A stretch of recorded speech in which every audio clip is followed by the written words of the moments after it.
बढ़ते हुए petrol diesel की कीमतों की वजह से हमारे पास अभी दो ही ऑप्शन अवेलेबल है। एक है सीएनजी वेरिएंट यानी सीएनजी कार्स और है इलेक्ट्रिक वेरिएंट यानी इलेक्ट्रिक कार।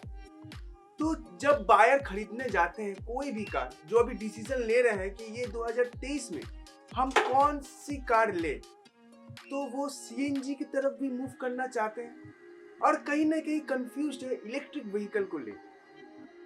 अभी रिसेंटली इंडिया में 18 लाख से भी ज्यादा इलेक्ट्रिक व्हीकल्स अवेलेबल है जो रजिस्टर्ड है, और वहीं पर सीएनजी इंफ्रास्ट्रक्चर के ऊपर गवर्नमेंट ऑलरेडी काम करना स्टार्ट कर दिया। जो उन्होंने टारगेट रखा है 2024 तक 8000 तक सीएनजी स्टेशंस को इंडिया में बिल्ड करना।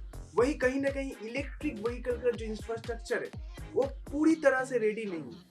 तो आज की इस वीडियो में आपको हम सीएनजी कार्स के प्रॉज एंड कॉन्स यानी एडवांटेज या डिसएडवांटेजेस एंड इलेक्ट्रिक कार की एडवांटेजेस एंड डिसएडवांटेजेस बताएंगे। कौन सी कार आपके लिए बेहतर होगी, शायद ये वीडियो से आपको मदद मिल जाए। तो ज्यादा देरी ना करते हुए वीडियो को स्टार्ट करते हैं।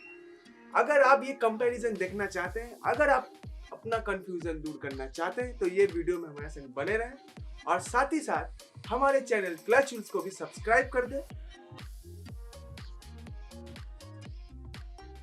सीएनजी यानी कंप्रेस्ड नेचुरल गैस, जो हमारे पास ये ऑल्टरनेटिव बहुत सालों से अवेलेबल है, मगर हमने इस पे ज्यादा ध्यान नहीं दिया। ये फैक्ट्री फिटमेंट होते हैं, यानी कि कार के साथ सीएनजी वेरिएंट ही मैन्युफैक्चरर इंडिया में लॉन्च करते हैं।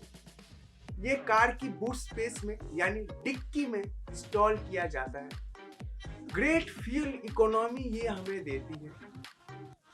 ये 2010 से हमारे पास अवेलेबल है। फ्रॉम मारुति सुजुकी ऑल्टो में पहली बार ये देखा गया था। इसके क्या एडवांटेजेस? पहला, ये पॉकेट फ्रेंडली है, यानी आपकी पॉकेट के ऊपर ज्यादा डकैती नहीं होगी। इसमें आपको फैक्ट्री फिटमेंट मिलता है। अगर आप आफ्टर मार्केट भी इसको इंस्टॉल करना चाहते हैं तो अराउंड 60 से 70 हजार रुपए ही पड़ते हैं। इसको फिट करने के बाद अगर आप इसको यूज करते हैं तो पर किलोमीटर में 1.5 से 2 रुपए ही लगता है, यानी सस्ती की सस्ती, और एक पेट्रोल डीजल का जो प्राइस है उससे भी छुटकारा। और क्या एडवांटेजेस हमको मिलता है? Switchable option. CNG cars petrol diesel के साथ ही आती है, यानी ये दोनों ऑल्टरनेटिव, ये दोनों मोड हमारे पास अवेलेबल रहता है। तो जो रेंज एंजाइटी है कि अगर सीएनजी गैस या सीएनजी सिलेंडर खत्म होगी तो क्या होगा, चिंता करने की कोई बात नहीं है। आप पेट्रोल मोड में स्विच कर सकते हैं, करके उसको पंपिंग स्टेशन तक ले जा सकते हैं, जहां पर आप सीएनजी को फिर से भर के सीएनजी मोड में गाड़ी को चला सकते हैं। और एक सबसे ज्यादा कंसर्न का बात है वो है पोल्यूशन, जिसकी वजह से इंडिया में BS6 नॉर्म्स आई, BS4, BS6, अभी एक फेज 2 भी आने वाली है। तो ये पोल्यूशन को लेके हम बहुत चिंतित हैं, क्योंकि गाड़ियों का परिमाण इंडिया में बढ़ते जा रही है। इसको पोल्यूशन के हाथ से रोकना होगा। तो इसमें सीएनजी बिल्कुल फिट होती है। सीएनजी को जब बर्न किया जाता है, सीएनजी जब बर्न होती है तो पेट्रोल डीजल से बहुत ज्यादा कम एमिशंस फैलाती है, यानी कि पोल्यूशन फ्री। अगर कोई भी पोल्यूशन फ्री हो, एनवायरनमेंट फ्रेंडली हो, तो उस ऑप्शन को हमें कंसीडर करना चाहिए। अब हमने तो एडवांटेजेस जाने कि सीएनजी की ये एडवांटेजेस होती है, जहां से हमारा दिमाग थोड़ा सा शिफ्ट किया है सीएनजी की तरफ। मगर रुकिए, डिसएडवांटेजेस यानी कॉन्स तो जानना ही पड़ेगा, प्रॉस कॉन्स तो होते ही हैं। तो सीएनजी का सबसे बड़ा कॉन्स है अवेलेबिलिटी। जो CNG pumping stations, Indian government ने एक स्टेप लिया कि 2024 तक 8000 तक सीएनजी पंपिंग स्टेशन को एस्टैब्लिश करना है, मगर अभी भी बहुत सारे शहरों में सीएनजी का अवेलेबल नहीं है। सीएनजी अवेलेबल पंपिंग स्टेशन नहीं है। बहुत बड़ा सिटी जैसे दिल्ली, मुंबई, यहाँ पर तो आपको मिल जाएगी, मगर छोटे जो शहर से, अर्बन एरिया, रूरल एरिया से, वहाँ पर सीएनजी पंपिंग स्टेशन ऐसे इजीली अवेलेबल नहीं है। तो एक रेंज एंजाइटी भी रहती है कि हाँ, हम तो स्विच कर लेंगे, पेट्रोल मोड में चला लेंगे। अगर हमें सीएनजी कार लेके पेट्रोल मोड में ही चलानी पड़ी बहुत टाइम तक, तो सीएनजी मॉडल का क्या फायदा? सबसे बड़ा चिंता का विषय वह है no uses of boot space, यानी अब डिक्की को यूज ही नहीं कर सकते। क्योंकि सीएनजी किट को बूट स्पेस में ही इंस्टॉल किया जाता है। जो सीडान्स कार है वहां पर बूट स्पेस में अगर सीएनजी किट एडजस्ट होगी तब भी थोड़ा बहुत जगह रह जाता है, मगर जो हैचबैक्स है जहां पर एंटायर जगह सीएनजी किट ले सकते तो वहां पर लगेज का एक प्रॉब्लम होता है। अगर आप प्लान कर रहे हैं कि किसी लॉन्ग ड्राइव में जाने के लिए या 200 किलोमीटर 300 किलोमीटर कहीं जाने के लिए, तो आपको सोचना पड़ेगा कि कहाँ हम अपना सामान रखें। तो इसलिए जो रूफ कैरियर है उसको लगाना पड़ता है कार में, जिससे कार की लुक्स में थोड़ा सा तो फर्क पड़ता ही है बस। मगर रूफ कैरियर भी बहुत सारी सिटीज में अलाउड नहीं है, तो बूट स्पेस को आप यूज नहीं कर सकते अगर सीएनजी कार को आप चलाना चाहते हैं। तो अब आता है टेक्निकल कॉन्स के ऊपर, यानी टेक्निकल में क्या डिसएडवांटेज है।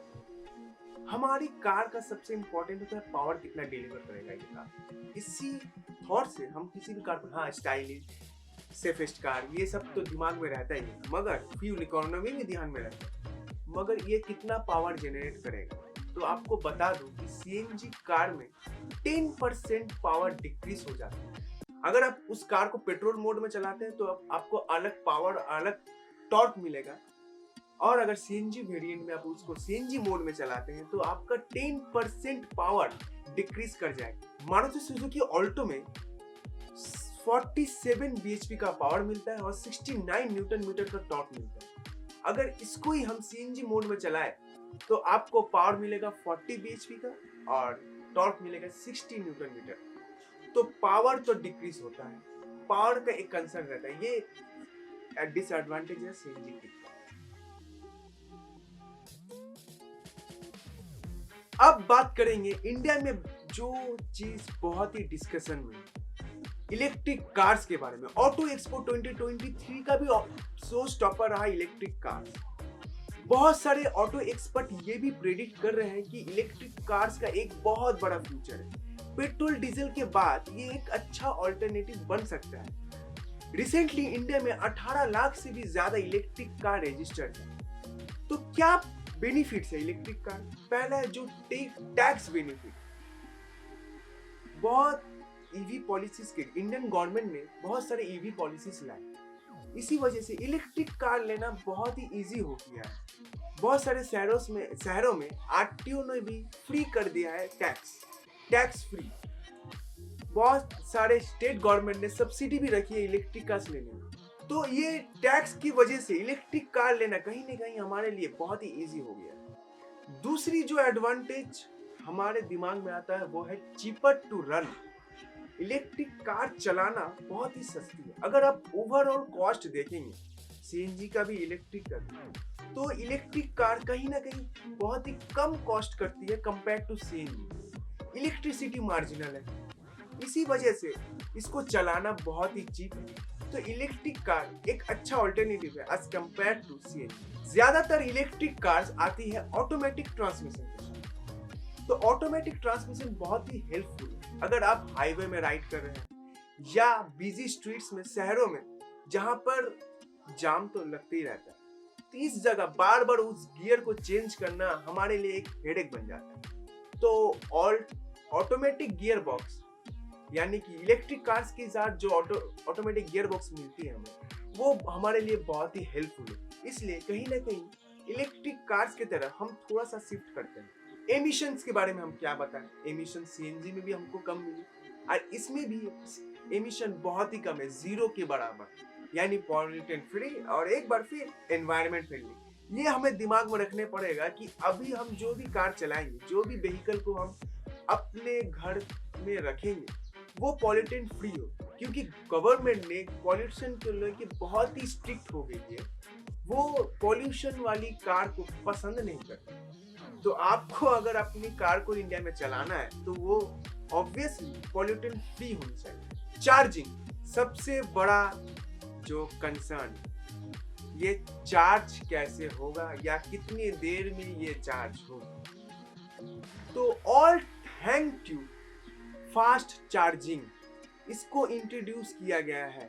जैसे हम मोबाइल में भी फास्ट चार्जिंग यूज करते हैं, लगाओ और चार्ज हो गया मोबाइल आधा घंटा 1 घंटा में, ऐसे ही कार भी अब चार्ज करना बहुत ही इजी हो गया। फास्ट चार्जिंग के वजह से कार 0 to 80% 60 मिनट्स यानी 1 घंटे में फुल्ली चार्ज हो सकती है। यानी कि आपने अगर रात को चार्ज में नहीं लगाया तो आप सुबह जल्दी उठ के भी अपनी कार को चार्ज में लगा सकते हैं और इसको ले जा सकते हैं। तो फास्ट चार्जिंग की टेक्नोलॉजी की वजह से इलेक्ट्रिक कार में एक आपको अच्छा बेनिफिट मिलता है। अब डिसएडवांटेजेस जिसकी वजह से बहुत लोग हैं जो इलेक्ट्रिक कार को पसंद नहीं करते, जो नहीं मानते हैं कि इलेक्ट्रिक कार फ्यूचर भी हो सकती है। सबसे पहला रेंज एंजाइटी जो आपको दिमाग में रहेगा। सीएनजी में रेंज एंजाइटी अगर होगा तो उसमें आपके पास पेट्रोल मोड अवेलेबल है, मगर यहाँ पर कोई पेट्रोल कोई डीजल कोई भी मोड आपके पास अवेलेबल नहीं है। यहाँ पर आपको रिलाय करना पड़ेगा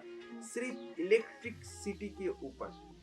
ARAI क्लेम करती है कि ये कार में आपको इतना रेंज मिल जाएगा, 400 किलोमीटर का रेंज मिलेगा, 350 किलोमीटर का रेंज मिल जाएगा, मगर ये रेंज कंडीशन वाइज वेरी करती है। कंडीशंस, ड्राइविंग कंडीशंस कैसी है, आप कैसे ड्राइव करते हैं, इसके ऊपर डिपेंड करता है। बहुत सारे लोगों का ये भी कंप्लेन है कि जो भी क्लेम किया जा रहा है ड्राइविंग रेंज वो उनको नहीं मिल रहा। तो ये रेंज एंजाइटी भी बहुत बड़ा एक फैक्टर है। जैसे अगर आपको 400 किलोमीटर का रेंज मिलता है तो बहुत ही परफेक्ट। अगर 400 किलोमीटर के नीचे रेंज मिलता है 300, 350, 300 किलोमीटर, जो लॉन्ग ड्राइव के लिए बहुत अच्छी नहीं है। अगर आप लॉन्ग ड्राइव करते हैं तो इतनी सी रेंज में आपका कुछ नहीं होगा। तो रेंज एंजाइटी एक बहुत बड़ा डिसएडवांटेज है इलेक्ट्रिक कार में।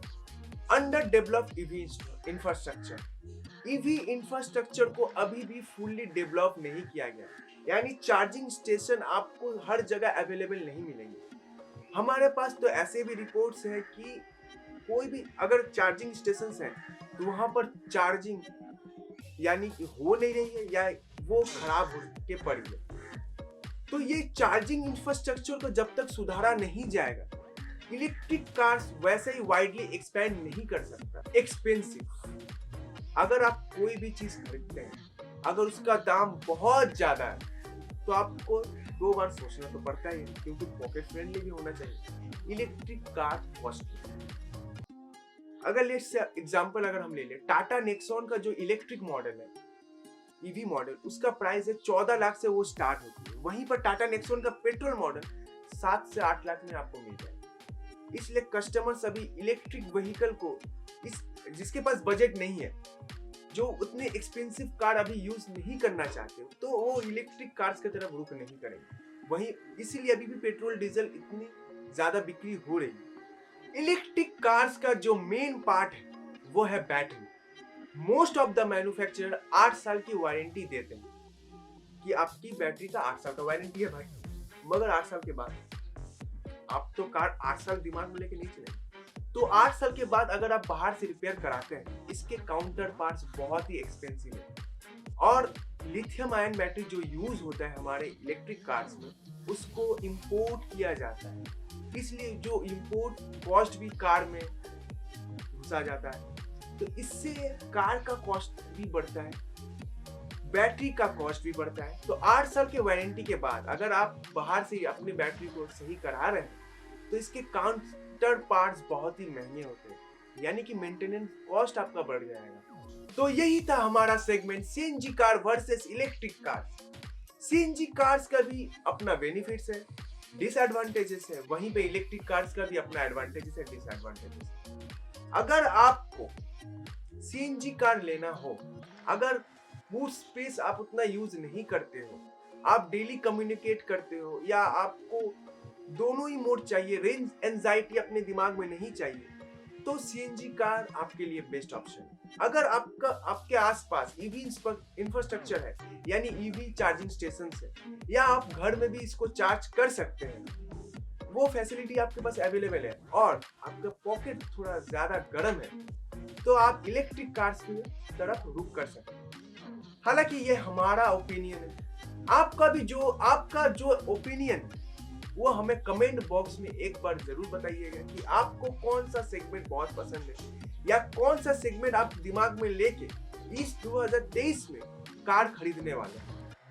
तो आज का वीडियो यहीं पर हम समाप्त करते हैं। मिलेंगे नेक्स्ट वीडियो में किसी अच्छे कंटेंट के साथ। तब तक के लिए stay safe, stay positive and motivated always. Stay tune for more updates. Thank you for watching.